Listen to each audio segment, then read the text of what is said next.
Hello guys, welcome once again. In the last video I have shown you how to pass values from one form to another.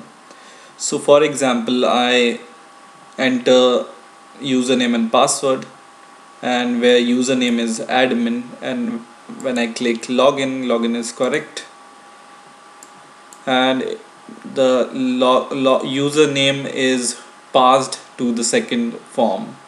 So username was admin, so my second form says welcome admin, which we have passed from the first form.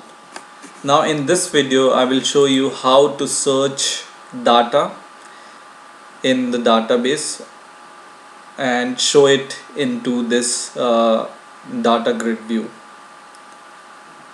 So I want to search for name, for example, or surname or age uh, in the database, and I want to filter all the names which I enter, and it should be filtered according to the name I enter in the text box. So let's see how I'm going to achieve that.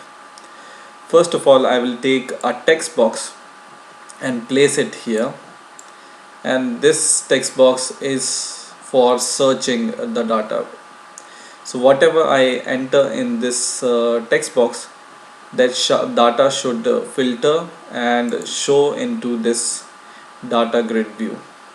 Okay, but first of all, let's edit our program in order to achieve our search code.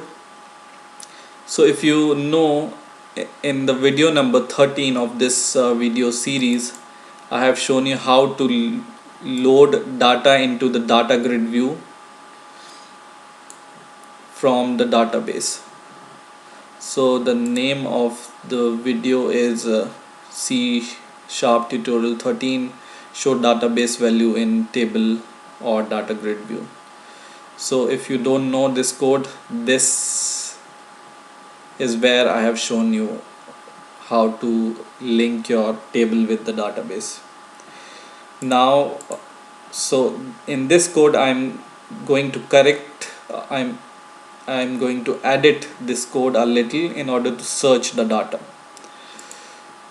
So in this code where you have declared your data table db data set, I will just copy this whole data table and variable name also, and I will delete this from here, data table only. Just leave the variable name like that, and it will show some error.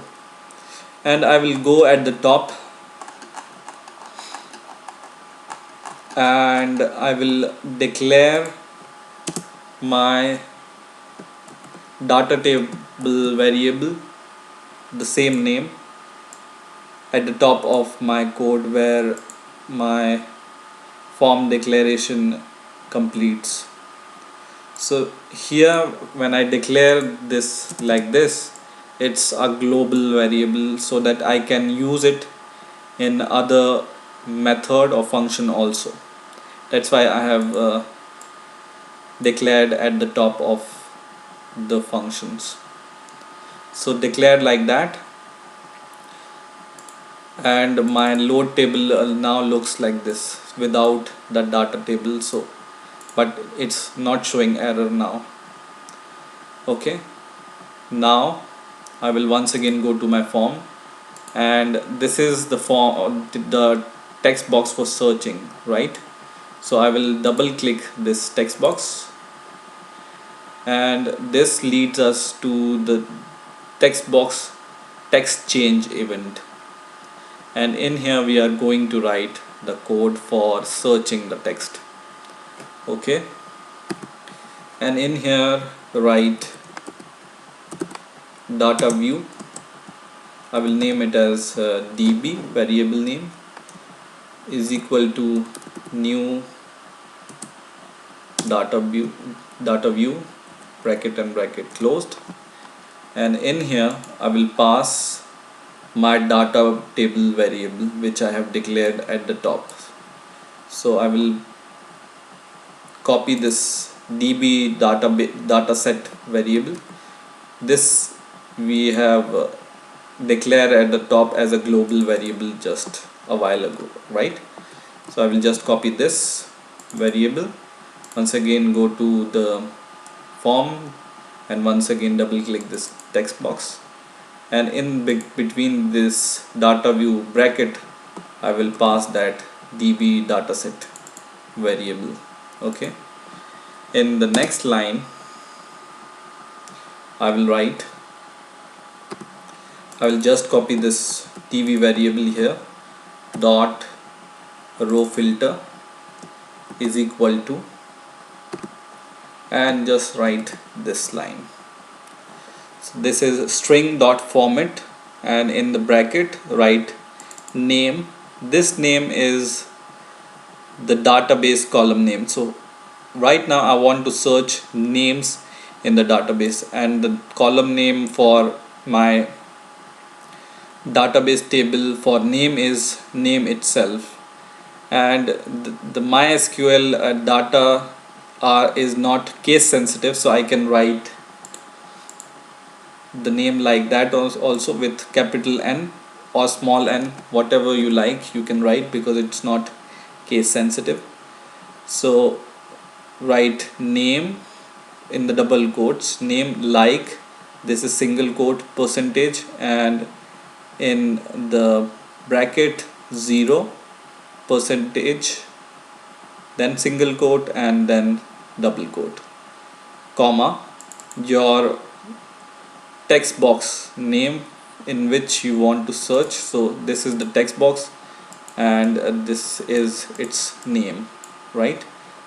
So this is that text box name dot text. So write these two lines, and in the next line write data grid view, which is the name of your data grid view. This is the name of my data grid view, dot data source is equal to db, which is this data view variable name. So in the text box text change event we will write these three lines of code.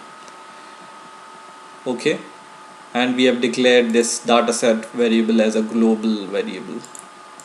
So write this and write the above code. Now we are going to run the program to and I will load the table. This I have shown you in the video number 13.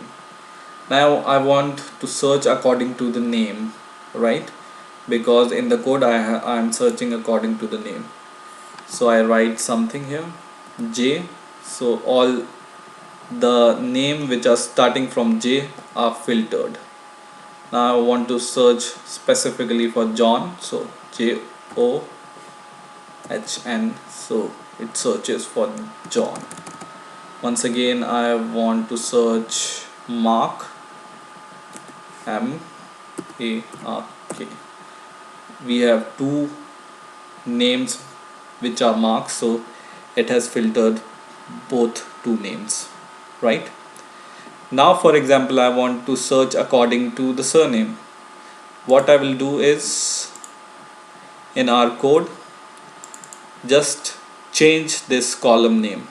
So in our database my surname column name is this one, so I will change this in the code. So surname, just you want to just change this name according to your column name, right?